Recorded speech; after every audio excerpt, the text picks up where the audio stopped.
कि इस बार के कल्प में तो ब्रह्मा ठाकुर जी ने बनाया है,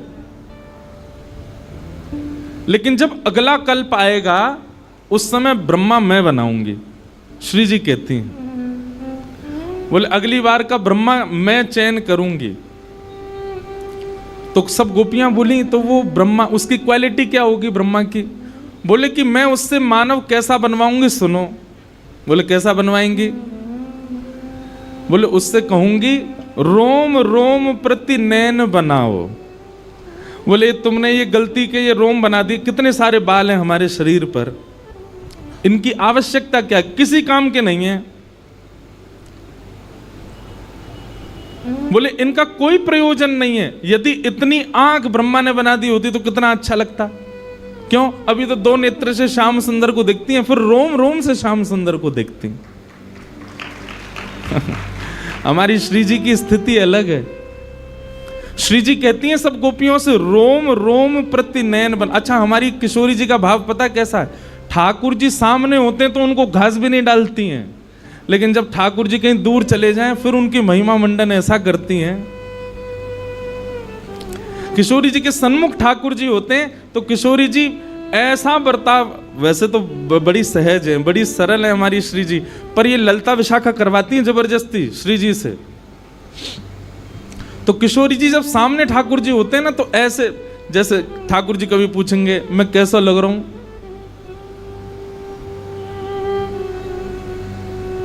आहा। सूरदास जी कहते हैं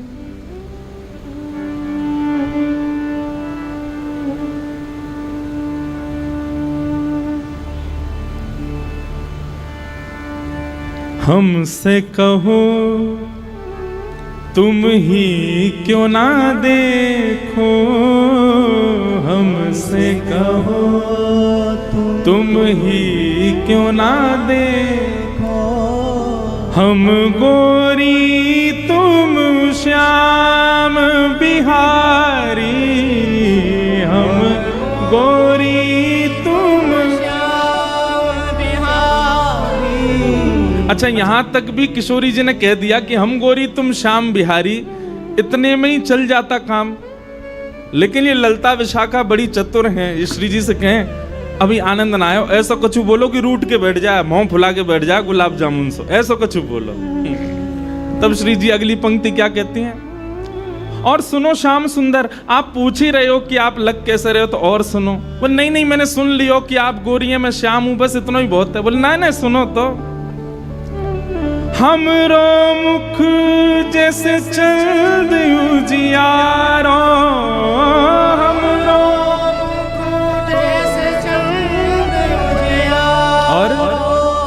तुमरो मुख जैसे रहने अंधियारी, तुमरो मुख जैसे रहने अंधियारी। किशोरी जी कह रही हैं हम तो पूर्णिमा के चंद्रमा और तुम अमावस्या की रात। सोई महाराज ठाकुर जी को मुंह फूल गो। तो श्री जी जब सामने होते हैं ना ठाकुर जी, तब तो ऐसा बर्ताव करती हैं, लेकिन जब ठाकुर जी कहीं चले जाते हैं, देखो प्रेम का ये स्वरूप होता है। प्रेमी जब सन्मुख हो तो उसकी ज्यादा प्रशंसा नहीं होती।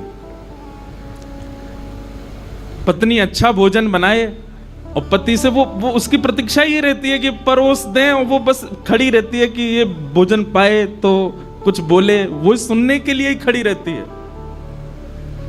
लेकिन पति का स्वरूप क्या है? उसको अच्छा लगता है लेकिन फिर भी वो ज्यादा प्रशंसा नहीं करता। इसमें नींबू कम है, तुम यार मिर्च बहुत डालते हो, कम डाला करो, ये कर, मुंह फुला के चली जाएगी। ये प्रेम का ही तो स्वरूप है। आप कहोगे आपको कैसे पता, आपका तो हुआ नहीं, हमारा नहीं हुआ, पर हम जितनों के बीच रहते हैं सबका हो रखा है, तो इसलिए अनुभव होता रहता है हमको। और सबसे बड़ी बात भैया, हम तो शामा शाम की लीला सुनते रहे, पढ़ते रहे, वहां में अनुभव होवे।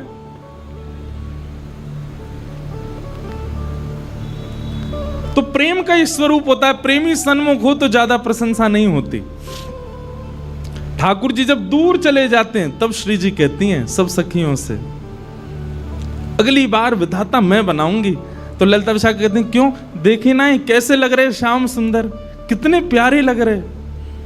विशाखा जी बोली जब सामने हूं मैं तो ऐसी बुराई करो और पीछे चले जाएं तो ऐसे इतनी बोले ना वो सामने कहूं ना हूं ज्यादा इतरामल लगेंगे फिर, या हमारे पीछे से ही कह रही हूं अगली बार विधाता मैं बनाऊंगी और वह विधाता को नियम समझा दूंगी।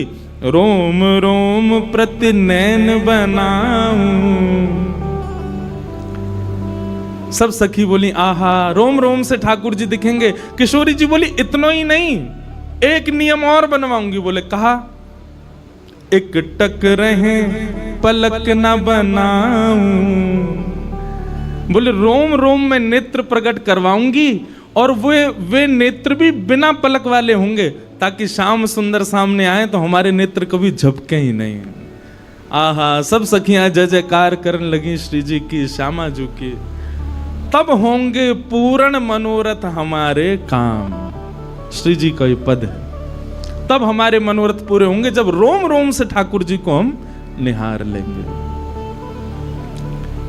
ऐसो प्रेम तो जिनको विरह है जीवन में, और विरह भी वृंदावन का, विरह भी श्री जी का, विरह भी ठाकुर जी का, आप भाग्यशाली हो।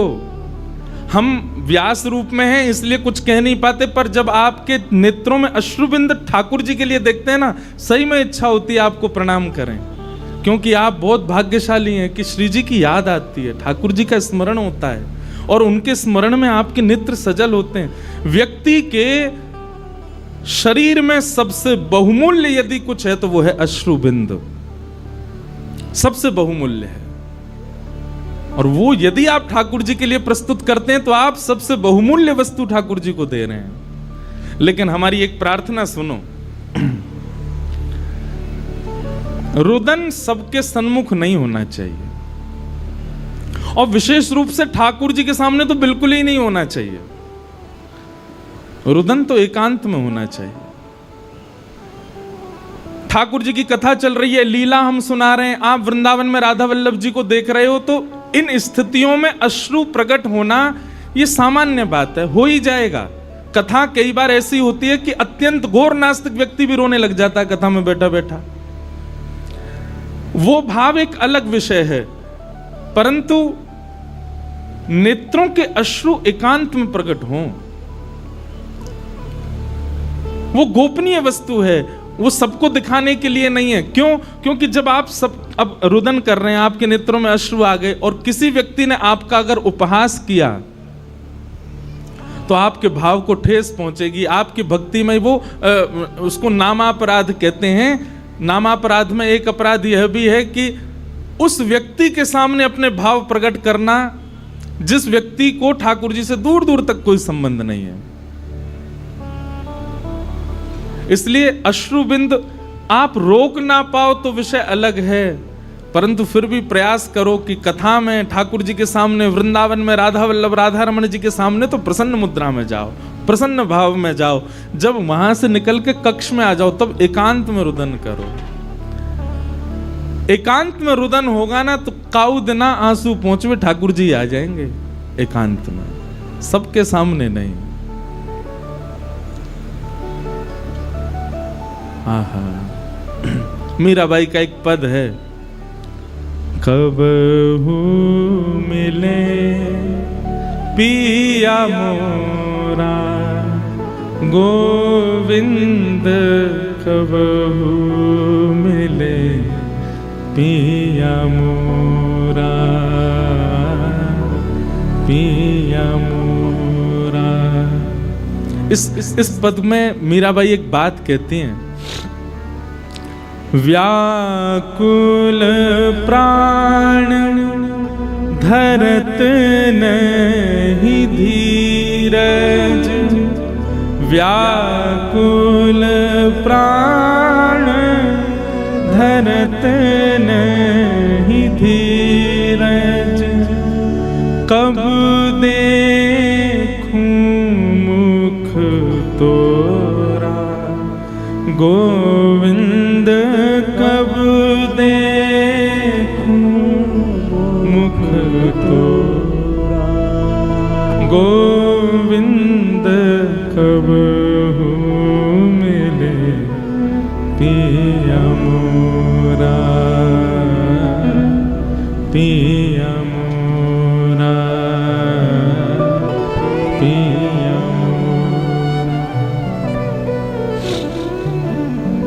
मिलवे को मोहे चाब घनेरो, मिलवे को मोहे चाब घनेरो, हे मिलवे को मोहे चाब घनेरो, मिलवे को मोहे चाब घनेरो, हो ताप तपन बहु तोरा, गोविंद ताप तपन बहु तोरा, गोविंद कबहु मिले प्रिय मोरा, प्रिय मोरा, प्रिय मोरा। बंधुओं, ये ऐसे पद जो हम गाते हैं ना कथाओं में, इनको छांट छांट के लाया गया है कहां कहां से। इसलिए इनका संग्रह करो, इनको गाया करो एकांत में रह करके।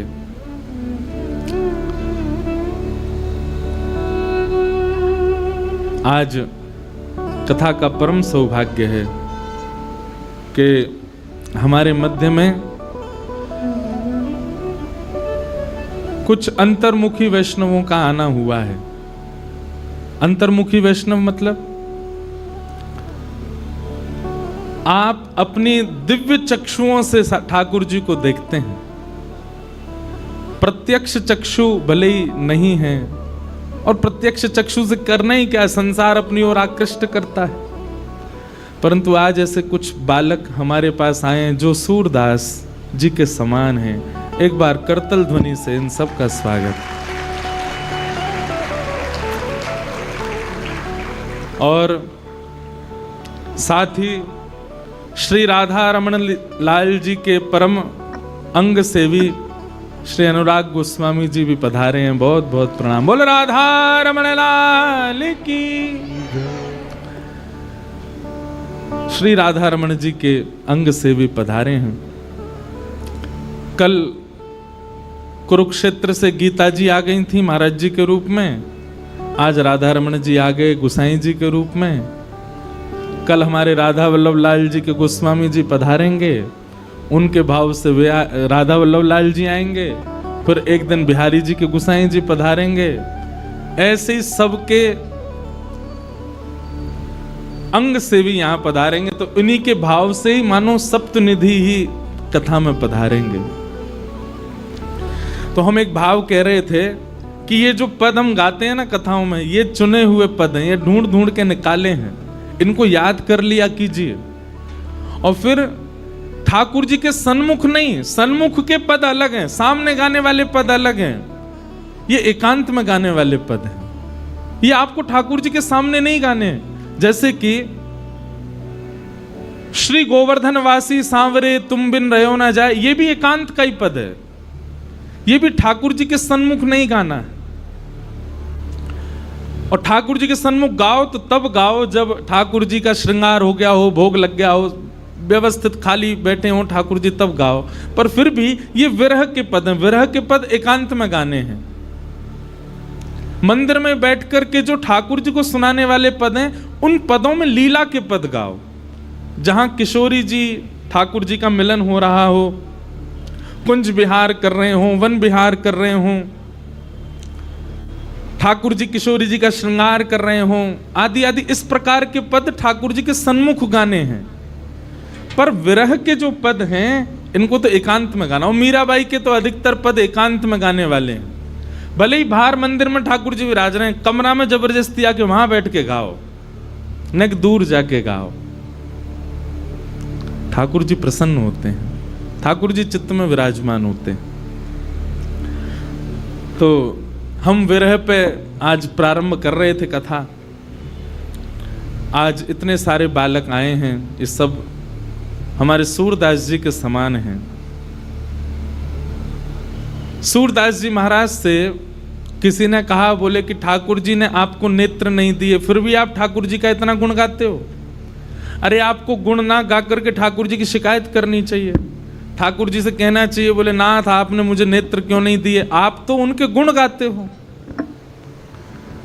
तो सूरदास जी महाराज बड़ा अच्छा उत्तर देते। सूरदास जी कहते, अरे भैया जे तो मुंह पे ठाकुर जी की बड़ी कृपा है कि उनने मुंह को नेत्र नहीं दिए। क्यों? बोले ठाकुर जी ने सबन को नेत्र दिए तो सब लोग पहाड़ भी देख सकें, समुद्र भी देख सकें, हरियाली भी देख सकें, लोगन की सुंदरता भी देख सकें, समाज भी देख सकें। और भैया मैंने सुनिए देखवे ते सब लोग इधर देखो, ध्यान से सुनो। और मैंने सुनिए कि देखवे ते कई बार मन में आकर्षण आ जाए, वस्तु के प्रति, स्थान के प्रति, व्यक्ति के प्रति, कई बार मोह है जाए। सूरदास जी उत्तर दे रहे हैं, तो ठाकुर जी ने तो मुंह को नेत्र या मारे नाई दिए। बोले अरे सूरदास तो को नेत्र दे दूंगा तो पूरी दुनिया को देखेगो, मैं तो को नेत्र नाय दे रो। क्यों? बोले इन नेत्रन से तू केवल मुंह को देखियो, संसार मत देखियो, संसार देख के कहा करेगो। या हमारे ठाकुर जी ने मुंह को नेत्र नाय दिए। वैष्णव का एक स्वभाव होता है, एक स्वरूप होता है कि वो अपने जीवन में घटने वाली हर स्थिति को सकारात्मक रूप से लेता है, कभी भी उसमें नेगेटिविटी नहीं देखता कि ऐसा क्यों हो गया, चलते चलते गिर गए, पंप में लग गई, अब रो रहे हैं, हमने कोई अपराध किया होगा तभी लगी। नहीं, वैष्णव कभी ये नहीं सोचता कि मैंने अपराध किया इसलिए लगी है। वैष्णव ये सोचता ठाकुर जी कुछ चाह रहे होंगे तभी लगाई है, ठाकुर जी को जो सोच रहे होंगे मेरे बारे में कुछ बढ़िया। और आप एक बात बताएं, इस प्रकार सोचेंगे तो फिर कोई लीला ही होगी आपके साथ। अब आप सोच के ये बैठ जाओ अपराध बन गया है, कोई अपराध मैंने कर दिया है तभी ये हो रहा है, तभी ऐसा हो गया है, तो फिर वो अपराध का ही रूप ले लेगा। लेकिन मान लीजिए कि कोई अपराध से आपके साथ कुछ गलत हुआ, लेकिन आपकी भावना कहती है मैंने अपराध नहीं किया, ये तो ठाकुर जी की कोई लीला है, तो वो अपराध होगा भी तो लीला में परिवर्तित हो जाएगा। इसलिए वैष्णवों से प्रार्थना, कभी भी किसी भी स्थिति को, जीवन में आने वाली को आप नकारात्मक रूप से मत लो। उसके प्रति ये भावना मत रखो कि ये मेरा कोई हमारा प्रारब्ध है। ठीक है, ये बात तो हम जानते हैं कि हमारा प्रारब्ध है, हमारे पूर्व जन्म का कर्म है, लेकिन अब आप वैष्णव हो चुके हो, अब आप वृंदावन से जुड़ चुके हो, अब आप तिलक धारण करते हो, कंठी माला धारण करते हो। इसका मतलब क्या है? आपके स्वभाव में कभी नकारात्मक भाव नहीं आना चाहिए। जो हो रहा है सब ठाकुर जी की कृपा है। ठाकुर जी जो कर रहे हैं वहां में सब लाल जी की इच्छा है,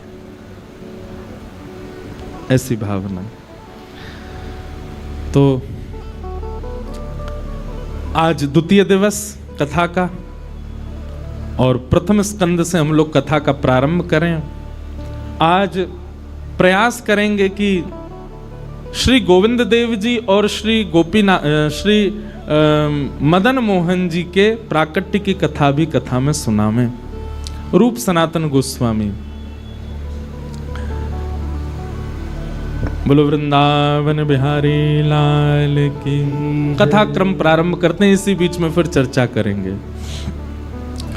जन्माद्यस्य यतोऽन्वयादितरतः चार्थे स्वविज्ञस्वराट् तेने ब्रह्म हृदय आदि कवये मुह्यन्ति यत्सूरयः तेजो वारि मृदां यथा विनिमयो यत्र त्रिसर्गो मृषाः धाम्ना स्वेन सदा निरस्तकुहकं सत्यं परम धीमहि।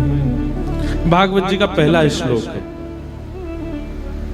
श्रीमद् भागवत जी का पहला श्लोक बहुत कठिन है, सबसे कठिन 18,000 श्लोकों में सबसे कठिन श्लोक है। सबसे पहला श्लोक, कठिन श्लोक किस रूप में, इसका अर्थ समझना बहुत मुश्किल है। अनेक टीकाकारों ने हजारों अर्थ किए एक ही श्लोक के। संपूर्ण राम कथा, संपूर्ण कृष्ण कथा, संपूर्ण शिव चरित्र, संपूर्ण देवी भागवत सब है एक ही श्लोक में। ऐसा अद्भुत श्लोक है। लेकिन हम हमारी मति में जितना समझ में आ जाए उतना भाव समझने का प्रयास करेंगे। बहुत ध्यान से सुनिएगा। जन्माद्यस्य यतोऽन्वयादितरतश्चार्थे सुविज्ञस्वराट्। भागवत जी का प्रथम श्लोक प्रारंभ होता है जन्म शब्द से। किस शब्द से? जन्म। और मेरा और आप सबका भी इस धरातल पर प्रारंभ कहां से हुआ? जन्म से। एक बात कभी आपने सोची?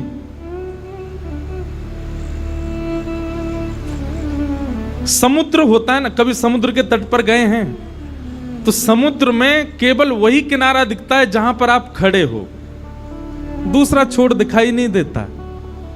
इसीलिए संसार को भी समुद्र कहा गया। आपका जन्म रूपी किनारा आपको पता है, पर आपका गंतव्य क्या ये आपको क्लियर नहीं है। हमारी गति क्या होगी, हमारी स्थिति क्या है, हमारी एक मति क्या है, हमारा अंत कहां है, ये हमें नहीं पता होता। पर वैष्णव होने के बाद में, वृंदावन से जुड़ जाने के बाद में, ठाकुर जी के अनुयायी बनने के बाद में आप सबकी गति निश्चित हो जाती है। क्या? कृष्णात् परम किमपि तत्त्वमहं न जाने। हम सबकी गति क्या है? हम सब लोग, वैसे सब लोग तो नहीं, पर कुछ लोग यहां बैठे, हम सब कर्म किस लिए कर रहे हैं? संसार में आए हैं जीने के लिए, कुछ आवश्यकताएं हैं, उसके लिए कर्म कर रहे हैं, उसी के लिए सारे नियमों का पालन कर रहे हैं, उसी के लिए विवाह, बालक आदि जो भी हमारी जीवनचर्या है वो केवल और केवल इसलिए कि हमको निर्वहन करना है कुछ समय। पर हमारी डेस्टिनेशन वो नहीं है कि बहुत धन कमाना है या बहुत बड़े घर बनाने हैं या बहुत गाड़ियां खरीदनी है। हमारी डेस्टिनेशन क्या है? हमारा गंतव्य क्या है? श्री राधा कृष्ण के चरणारविंद, ये हमारी डेस्टिनेशन है। हमें वही चाहिए। श्री युगल चरणारविंदों में हमारा अनुग्रह हो जाए, यही हमारा जीवन का लक्ष्य है। और श्रीमद् भागवत जी उसके लिए गूगल मैप का काम करती है। मैप जैसे नेविगेशन दिखाता है वैसे भागवत जी करती हैं। आप सबको पता है कि हमको शिमला जाना है, पर भीड़ बहुत है तो जाएं कैसे? तो आपने गूगल पर डाल दिया तो गूगल आपको शॉर्टकट बताएगा, यहाँ जाम ज्यादा है, ऐसे है, ये करना।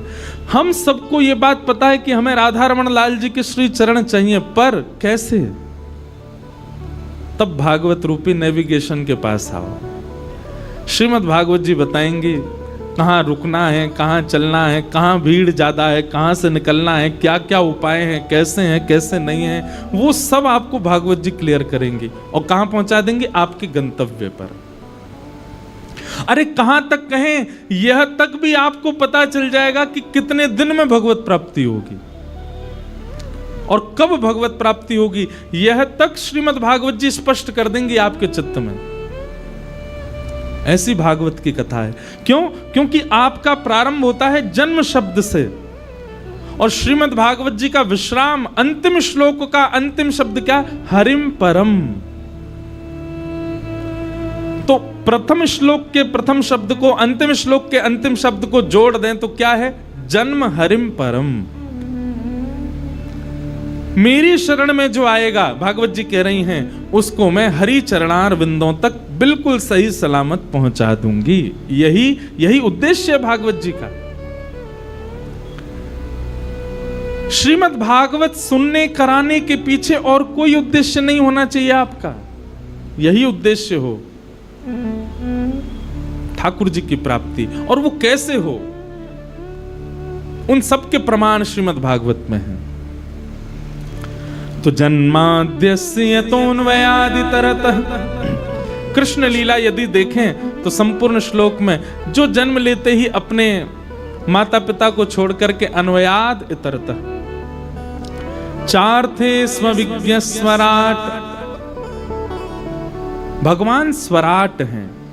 भले ही उनकी कांति श्याम वर्ण की है, भले ही ठाकुर जी सांवले हैं, पर ऐसा नहीं है कि अंधेरा हो जाए तो ठाकुर जी गायब ही हो जाएंगे। उनकी कांति में से प्रकाश प्रकट होता है। कितनी लीलाओं में इस बात को प्रमाणित किया गया है कि ठाकुर जी भले ही श्याम वर्ण के, पर जब कभी भी अमावस्या की रात्रि होती है, रात्रि में ठाकुर जी विचरण करते हैं, तो ऐसा नहीं ठाकुर जी अंतर ध्यान रहते हैं, दिखाई नहीं देते हों, इतने कार्य भी नहीं है। उनकी कांति जो है वो अद्भुत है। स्वराट यहां पर वर्णन है। ठाकुर जी जब चलते हैं ना तो पता कैसे लगते हैं, ऐसा लगता है नीली मणि घूम रही हो, नील मणि घूम रही हो। एक अद्भुत कांति प्रकट होती है ठाकुर जी के श्री अंग से। चार थे स्वविज्ञ स्वराट, और तेने ब्रह्म हृदय आदि कवे, जो ब्रह्मा आदि देवताओं को भी निर्णयात्मका बुद्धि से निर्णय प्रदान करते हैं कि तुमको ये करना है, तुमको ये करना है, तुमको, सब देवताओं के ऊपर जो अधिपति बन करके बैठे हैं। तेने ब्रह्म हृदय आदि कवये मुह्यन्ति यत् सूरयः, बड़े बड़े देवताओं को भी जो अपने ऊपर मोहित कर लेते हैं, अपनी भ्रगुटी पर, अपनी चाल पर, अपनी मंद मुस्कान पर जो आकृष्ट कर लेते हैं। मुह्यन्ति यत् सूरयः तेजो वारि मृदाम यथा विनिमयो, अग्नि, जल, वायु, आकाश, ये जिनके वश में है, पृथ्वी, पंच तत्व जिनके वश में हैं, वे जब चाहें तब इस पृथ्वी को एक एक क्षण में नष्ट कर सकते हैं। या तो जल निमग्न कर दें, या अग्नि निमग्न कर दें, या भूचाल ला करके सब ध्वस्त कर दें। तेजो वारि मृदाम यथा विनिमयो यत्र सर्गो मृषा, जिनकी बनाई हुई सृष्टि हमको लगती वास्तविक है लेकिन पूर्णतया मिथ्या है। अमृष धामना स्वेन सदा निरस्त कुहकम सत्यम परम धीमहि, ऐसे परम सत्य श्री कृष्ण को हम बारंबार प्रणाम करते हैं। अब देखो, अब इस श्लोक की हमने नेक सी व्याख्या करी तो भगवान का रूप ही बदल गया। कैसे हैं? बोले जिनकी भ्रगुटी टेढ़ी करने पर भूचाल आ जाता है, जिनके पैरों के नीचे ब्रह्मा आदि देवता हाथ जोड़ करके खड़े रहते हैं, जिनकी चाल पर, ढाल पर देवता मोहित होते रहते हैं, ऐसे श्री कृष्ण को प्रणाम करते हैं। परंतु यही श्री कृष्ण जब वृंदावन में आ जाते हैं तो रूप बदल जाता है। हमारे ब्रज में गाते हैं, क्या गाते हैं? विष्णु अवतार विश्व पोषण करण, विष्णु अवतार विश्व पोषण करण।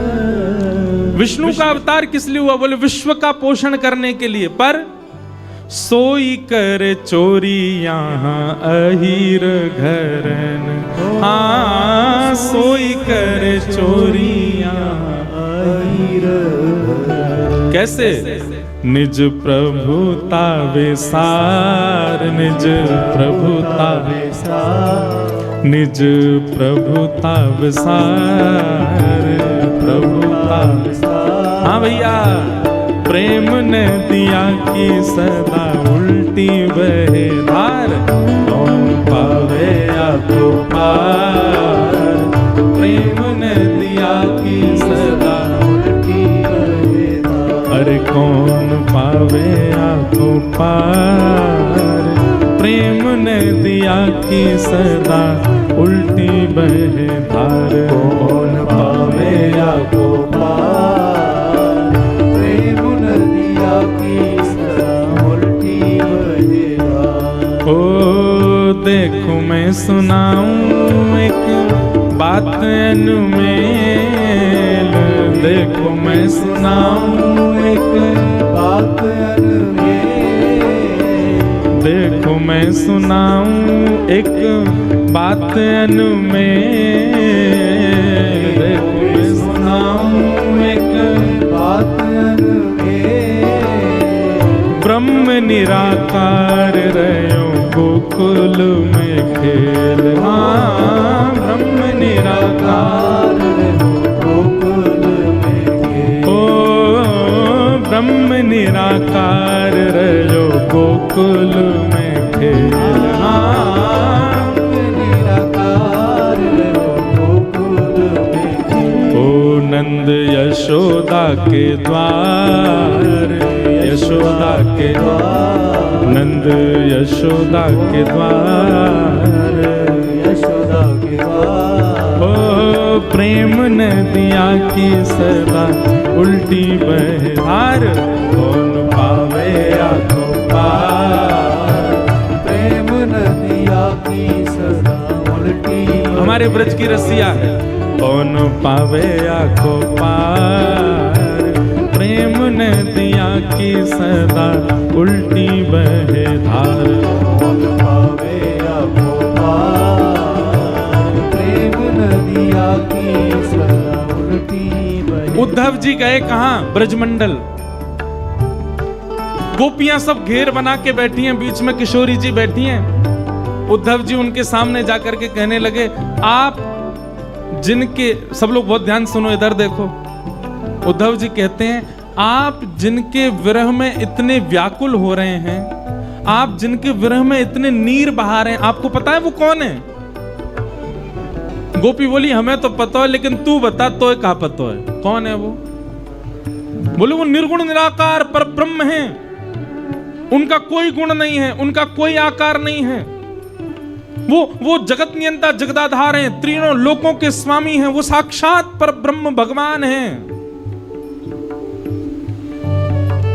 आप उनके रूप को समझिए। खंबायु अग्निम सलिलम महिम च ज्योतिम से सत्वानि दृशो द्रुमादीन यत सरित समुद्रांश हरे शरीरम यत किंच भूतम प्रणमेत अनन्यम। उद्धव जी महाराज ले अपनी वेदों की ऋचाओं को खोल खोल करके गोपियों के सामने धर रहे हैं। आप जिस परब्रह्म को याद कर करके इतनी व्याकुल हो रही हैं, वो किसी का नहीं है। क्यों? क्योंकि वो किसी का हो ही नहीं सकता, वो निर्गुण निराकार ब्रह्म है।